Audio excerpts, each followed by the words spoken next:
മന്ത്രി തന്നെ വ്യക്തമാക്കിയിട്ടുണ്ട് ഈ നിയമനം ഒരിക്കലും അംഗീകരിക്കില്ല എന്ന്.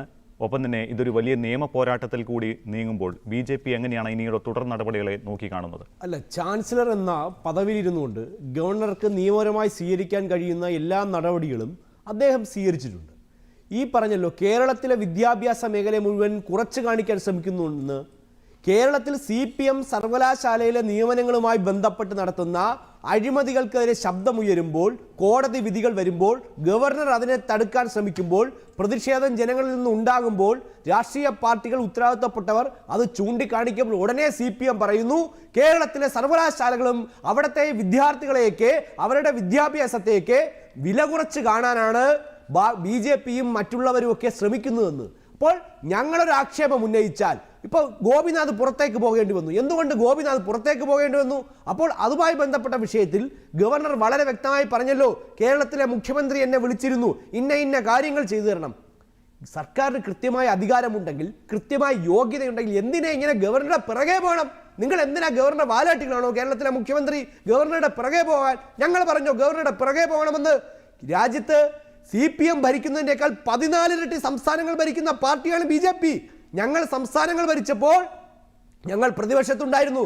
ഏത് സംസ്ഥാനത്താണ് സർവകലാശാല നിയമനങ്ങളുമായി ബന്ധപ്പെട്ട് ഞങ്ങൾക്ക് ഗവർണറോട് അടികൂടേണ്ടി വന്നിട്ടുള്ളത്? ഒരിടത്തും അടികൂടേണ്ടി വന്നില്ല. കൃത്യമായ നിയമനങ്ങൾ, നോംസുകൾ പാലിച്ചാൽ ഒരിടത്ത് പോലും ഒരു ഗവർണറോട് പോലും അടികൂടേണ്ട സാഹചര്യം ഉണ്ടായിട്ടില്ല. രാഷ്ട്രീയ വിഷയങ്ങളിൽ അഭിപ്രായം ഉണ്ടായിരിക്കാം, പക്ഷേ സർവകലാശാലകളിലെ വിഷയങ്ങളിൽ കൃത്യമായ നിലപാടും നോംസും പാലിച്ചാൽ ഒരിടത്ത് പോലും ഒരു ഗവർണറുമായി പോലും അടികൂടേണ്ട സാഹചര്യം ഉണ്ടായില്ല.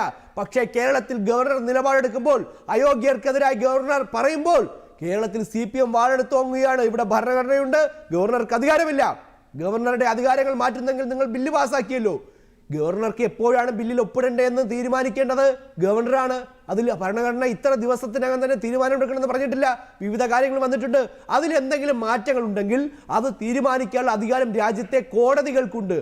പക്ഷേ CPM കരുതുന്നത് പോലെ ഈ രാജ്യത്തെ എല്ലാ നിയമവും തങ്ങൾക്ക് അനുകൂലമായി വളച്ചൊടിക്കാമെന്ന് കരുതുന്നെങ്കിൽ അതിവിടെ നടക്കാൻ പോകുന്നില്ല. ഗവർണറുടെ അധികാരം ഭരണഘടനാപരമാണ്.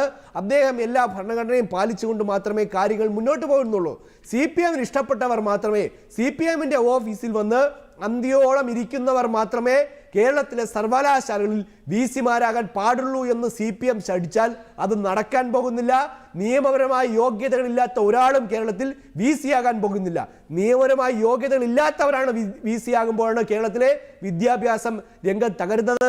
അക്കാഡമിക് കലണ്ടർ അടക്കം കേരളത്തിൽ തെറ്റിപ്പോകുന്നത്. വലിയ കാലയളവിൽ കേരളത്തിൽ സെമസ്റ്റർ പരീക്ഷ പോലും കൃത്യമായ സമയത്ത് നടക്കാത്ത ഒരു കാലഘട്ടം ഉണ്ടായിരുന്നല്ലോ.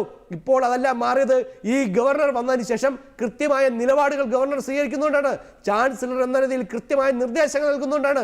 കാര്യങ്ങൾ ഇടപെടുന്നത് കൊണ്ടാണ്. മുൻകാലങ്ങളിൽ പലരും ഇതിനെല്ലാം മൗനം പാലിച്ചത് കൊണ്ടാണ് കേരളത്തിലെ സർവകലാശാലകളുടെ ഭരണം കുത്തഴിഞ്ഞു പോയത്.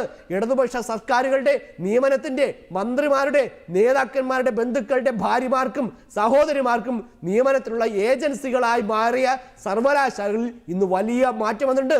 പ്രിയ വർഗീസിനടക്കം എത്രയോ തിരിച്ചടികൾ കോടതിയിൽ നിന്ന് ഉണ്ടായിട്ടുണ്ട്. അപ്പോൾ ഇതൊന്നും ഇവിടെ അന്തിമമായി നടക്കാൻ പോകുന്നില്ല.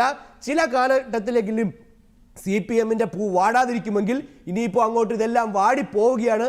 അതിൻ്റെ മുഷ്ടിയും ചുരുക്കുമൊക്കെ CPMന് ഉണ്ടാകും. പക്ഷെ അതൊക്കെ നിയമപരമായ രീതിയിൽ തന്നെ ഗവർണർ കൃത്യമായി പരിശോധിക്കും. ഏത് കാര്യത്തിലും ഇവിടെ അന്തിമ വിധി പറയാൻ ഈ രാജ്യത്തെ കോടതികളുണ്ട്.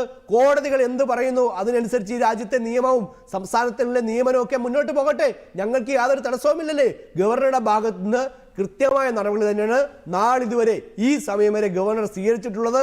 അതുകൊണ്ട് തന്നെയാണ് ഇന്നടക്കം വന്നിട്ടുള്ള ഹൈക്കോടതി വിധി അനുകൂലമായി ഗവർണർക്ക് വന്നിട്ടുള്ളത്.